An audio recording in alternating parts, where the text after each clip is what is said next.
All right, hello everybody, and welcome. This is, as you can see, what are we looking at here?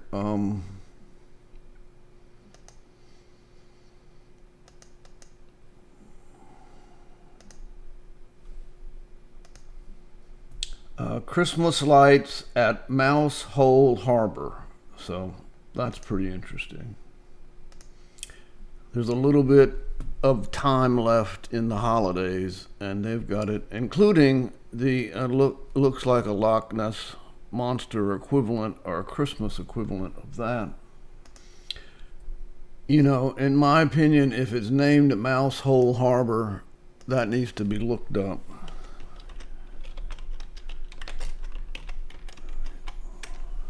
Let's go see where that is. It's on the, boy, I tell you, that's just about the end of England. And there it is. And this is one of those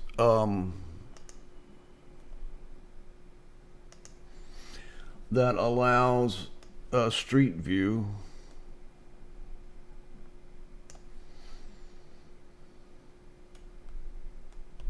And I just love these people that have been immortalized. But it looks like they went right here on this bridge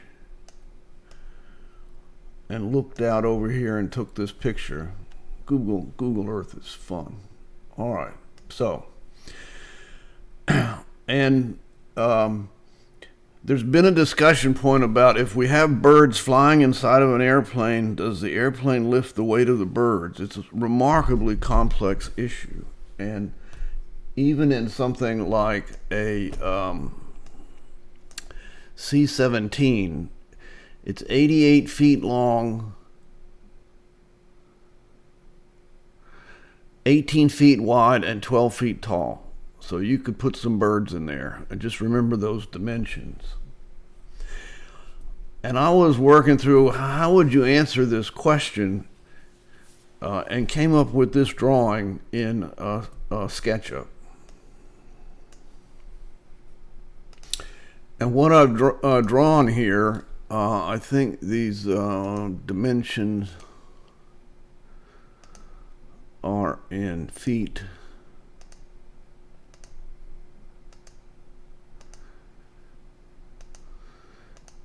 So this little drone, he's got his little feet, and the drone itself from here to here is 2 feet. And the drone is a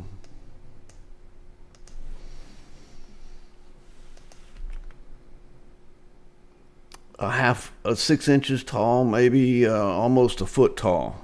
And this is a drawing of a drone. And I think a drone inside of a closed space is no different than a bird. A bird is converting glucose into chemical energy for muscle contraction. A drone is taking chemical energy inside of a battery and converting it into electrical energy, and converting the electrical energy into mechanical energy, and the mechanical energy into a spinning propeller, and the spinning propeller moves the air and gets a reactive force because it's moving the air. Now, these are my little mannequins. I made them for scale. They're 6 feet tall. They're about the same size as a human being. So instead of talking about a bird inside of a plane, we can talk about a drone inside of a tank.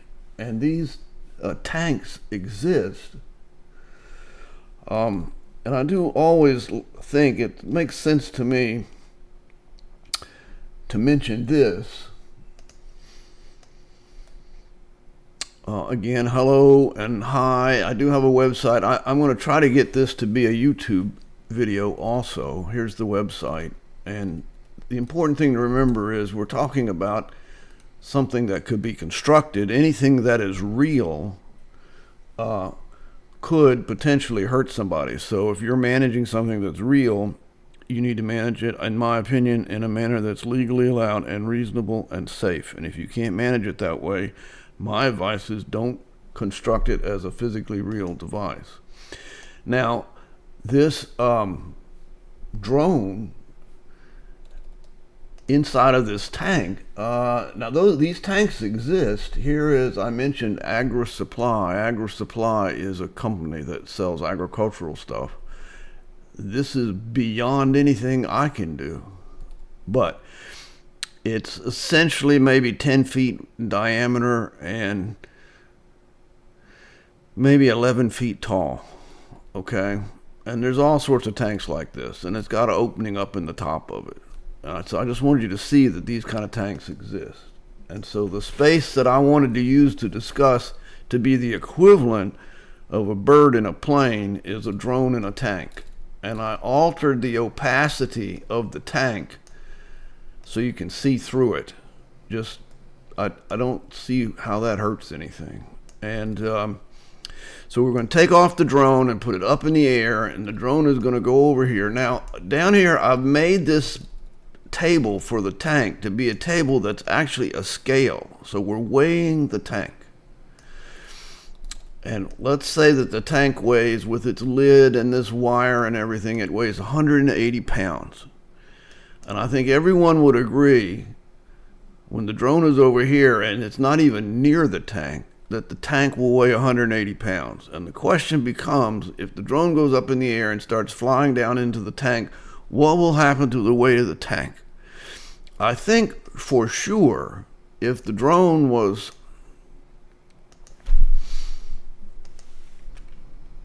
20, 30 feet in the air, the drone would have no effect on the tank at all. It would have no effect on anything around the tank. So the tank would weigh 180 pounds. And that's my thinking on that one. And one of the reasons why the tank is so big is it has to be big enough that it does. Oh, and so we got the drone. He's up here. We moved him up in the air, and now we're going to bring him back down and let him begin to enter the tank. I think at some point, the drone will begin to have an effect on the weight of the tank. And if we get the drone to the point where the drone is inside the tank, and the drone weighs 20 pounds, then the scale, particularly if the motors are off, the scale is going to say that the whole tank now weighs 200 pounds. And we have a cap on here, but we didn't take the cap off. So the drone's in there, the motors are off, it weighs 200 pounds. The tank needs to be this big so we don't have a vortex ring state. And so now we'll lift the drone up in the air a little bit inside the tank. And there's a question of, if the drone goes up in the air a little bit, what will the scale say? In my opinion, as long as there's no alteration of the condition of the air between the inside of the tank and the outside of the tank, it will still continue to say 200 pounds. This is the big discussion. This can be done by proof with science, except it's so expensive. And I think that if you had it like this with its propellers running and you put the cap on there to prove that it wasn't affecting the outside air, the tank with the drone in it would still weigh 200 pounds, even if you took the drone and put it up in the air a little bit using its battery. That's the hypothesis. And there's a couple of arguments that we can make to talk about that. If we take the drone itself, and it weighs 20 pounds, and we give it thrust for a moment equal to exactly 20 pounds, then the drone will go up in the air probably a quarter of an inch or a half an inch. If you leave the thrust at 20 pounds, the drone will not go up in the air anymore. This is something people don't understand. In order for the drone to go up in the air, the thrust has to be in excess of the weight. If we took the thrust of the drone to 21 pounds, then the drone would start to go up. But it would not go up at a steady pace, because 1 pound is a force to create an acceleration. So the drone would be accelerated by that 1 pound of force.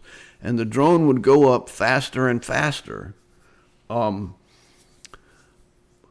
issue that occurs is the drone is moving through the air and begins to have an airspeed. And even though it's moving vertically, it still has an airspeed, and that airspeed will create drag. So at some point, the drone will have an airspeed where the drag, that vertical drag from that vertical airspeed, will be equal to 1 pound. And at that point, the drone will not stop going up. It will just stop accelerating. So my intuition is it would go up in the air at 1 pound of thrust, maybe 10, 12, 14 feet accelerating, and then around 14 feet in the air, whatever vertical velocity it had, it would just stay at that velocity because the airspeed drag is equal to the 1 pound of thrust. And the important issue to remember is when the drone goes up in the air, it is acquiring potential energy. And if you have the batteries only giving the drone 20 pounds of thrust, that's equal to the weight of the drone, and the energy of the batteries is being used to create flow and turbulence in the air. And so the energy of the batteries is not putting any energy into the drone. The drone does not receive any potential energy if it's not moving up. And the only way for it to receive potential energy is for it to have a thrust greater than its weight. And the difference between the energy required for the weight of the weight of the drone, which is a smaller amount of energy than the energy required for the drone to be given 21 pounds of thrust instead of 20. The difference between the energy for 21 pounds of thrust and the energy for 20 pounds of thrust, that difference is energy that's being placed into the drone as potential energy. And the higher the drone gets in the air, you get it 20, 30, 40, 50, 60 feet in the air and turn the motors off, it will come back down and hit the ground. And it will have had energy given to it because it went up in the air. But if it's only sitting at a thrust equal to its weight, it will not go up in the air and it will not be receiving any potential energy. Important to understand that. If you wanted to do some math on this, now power is energy times time. And one of the measurements of power is feet pounds per second. So we have this little,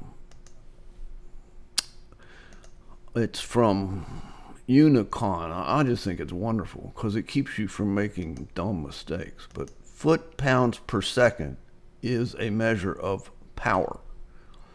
And if you want to measure, I got to remember what they call it. They don't call it power. All right, they call energy the same as work. You'll notice that energy is foot pounds. That's energy. And power is foot pounds per second. So calories is energy. So if the drone weighs 20 pounds and you are making it go up in the air, so that's 20 pounds. If it's going up in the air 1 foot every second, then that's 20 foot-pounds per second. So that will give you the pure power required to do that. But remember, it's another thing that's important. Let's say that's 100 watts. So what that means is that the motors of the drone have to be putting 100 watts of mechanical thrust against the drone. But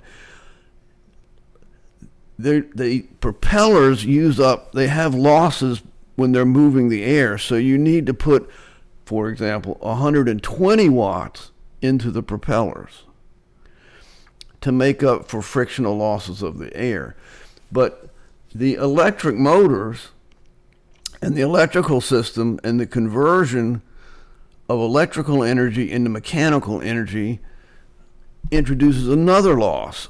Let's put that at 20 watts. So you needed 20 watts for the propellers moving the air and 20 watts for the electrical mechanical conversion. So now you need 140 watts for the drone to receive 100 watts of thrust. And you're converting chemical energy into electrical energy, and you have the efficiency of the batteries. Let's put that as another 20 watts. So in order to get 100 watts of actual power going into the drone, you have to have 100 watts for that, plus 20 for the propellers, that's 120, plus 20 for the mechanical conversion, That's 20, so that's 140.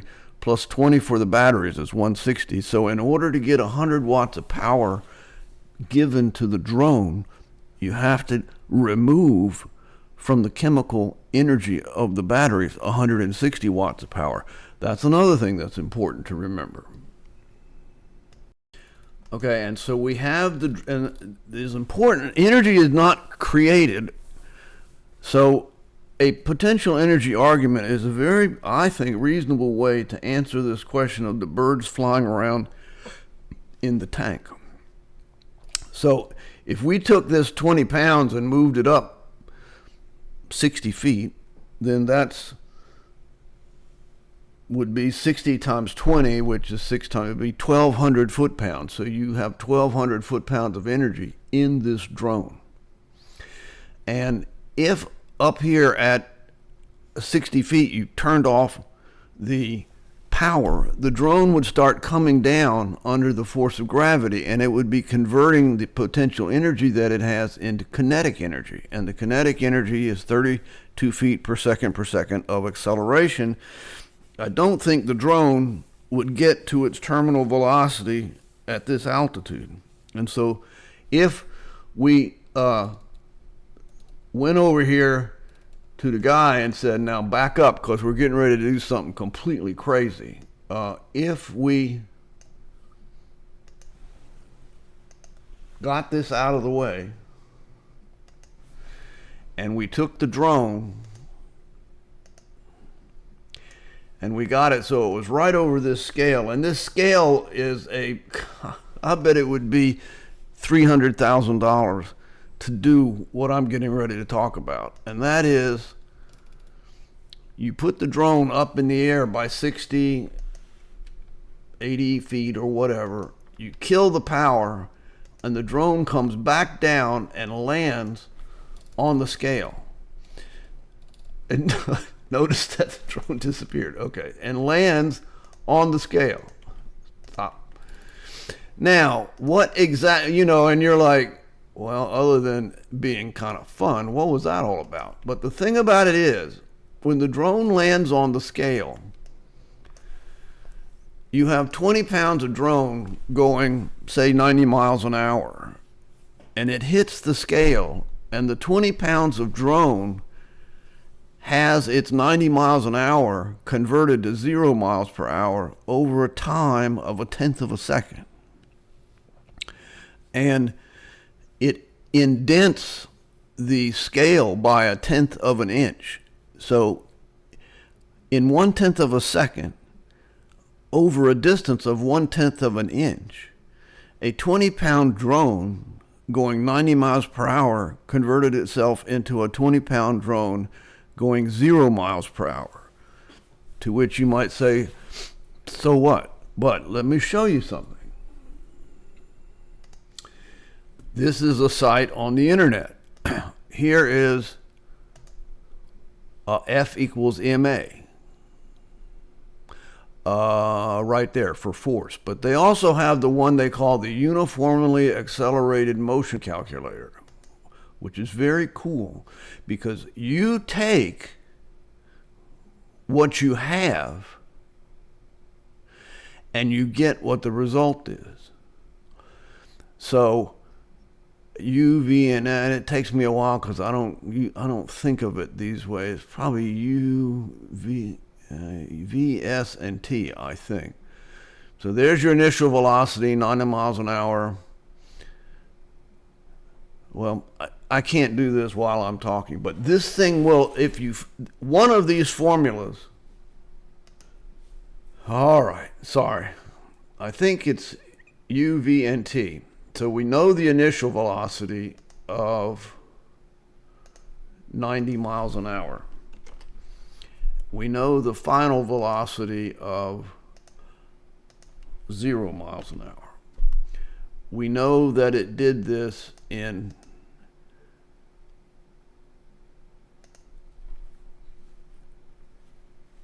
0.1 seconds. Let's see what it says.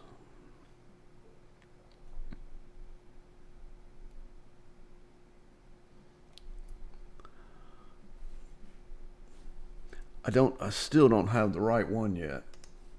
This, I think, is the right one. So miles per hour, 90 miles per hour. V is 0. Displacement is 0.1.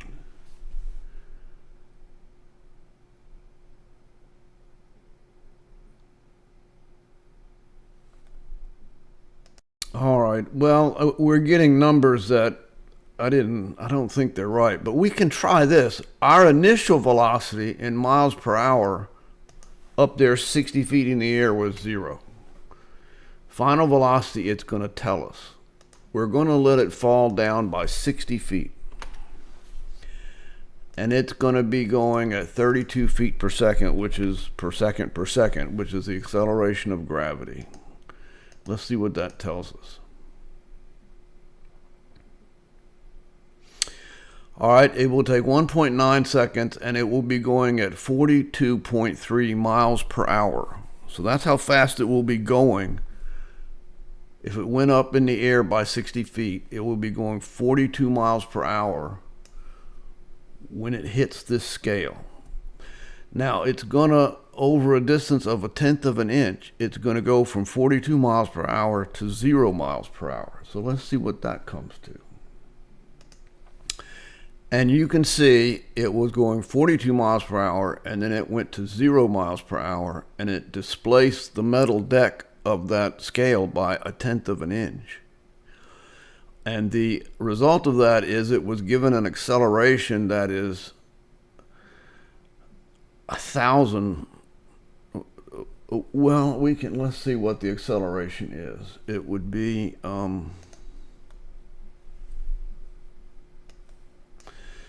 228,000 divided by 32. It'd be 7,000 G's.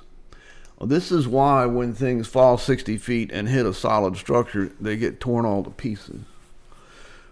But the point that we're making is now, if we know that the acceleration is 228,000 feet per second, we can work out how much force has to be put on that drone in order to get that to happen.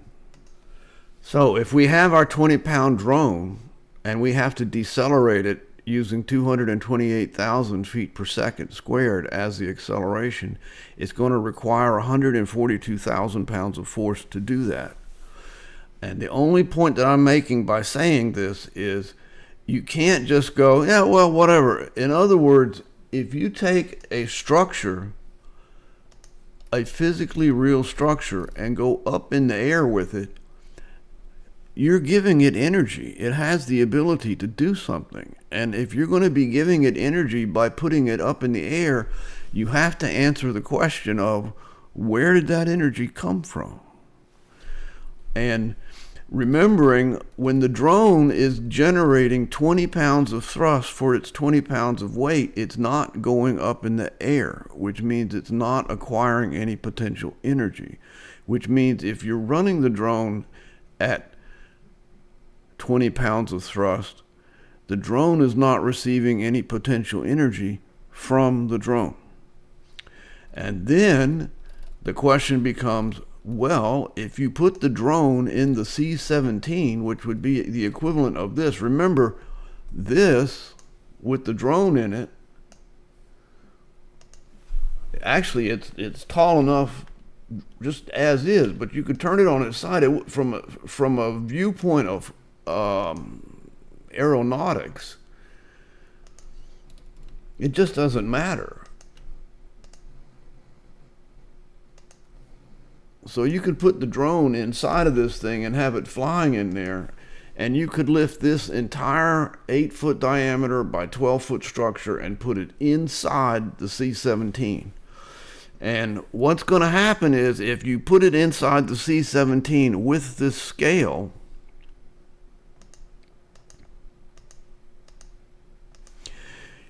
what you're going to see is that it will have a weight of 180 pounds plus the 20 pounds of the drone. That's the weight that it will have inside the C-17. Now I suppose we should try to get this.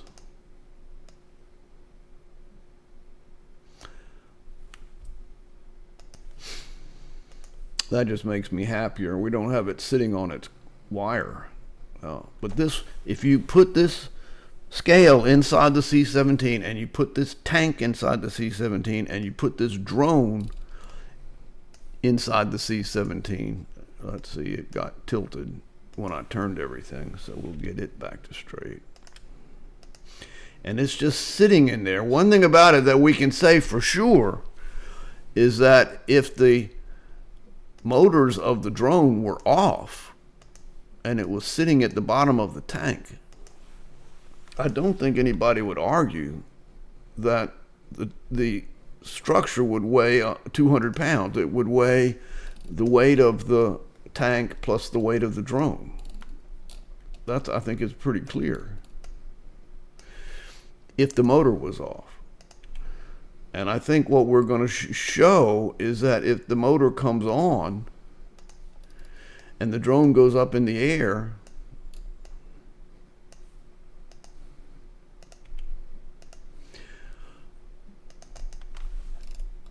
the weight of this tank is not going to change. And the weight of this tank is not going to be 180 pounds. It's going to be 200 pounds. And so when the C-17 takes this entire structure up in the air, it didn't take 180 pounds up in the air. It took 200 pounds up in the air. And if you opened up the back end of the C-17 and pushed the drone out with the motors off, say the C-17 was 1,000 feet in the air, the drone would fall all the way down to the ground and hit the ground with this same type of a force event that we got when it fell down 60 feet. And the question becomes, how did the drone get that potential energy? Where did it come from? And we've established that it did not come from the drone. And when the drone is in, remember now, when the drone is inside of this tank and inside of the plane, okay, and you've got the propellers running to get the drone to go up in the air, the amount of thrust that the drone can create is only 20 pounds of thrust. Because if you created more thrust than that, the drone would go up here and hit the top of the tank. And if you want to imagine this tank as being the cargo area of the airplane, then if you turned the drone on and gave it extra energy by having it create more thrust than its weight, the drone would go up and hit the top of the cargo area of the C-17. And the people, the load master and the pilot would say, hey, let's not do that. We don't want you taking your drone and smashing it into the top of the plane. So from every analysis that you can look at, from an energy analysis and a potential energy analysis, it has to be true that the weight of the drone is being transported by the C-17. And that's what I wanted to tell you.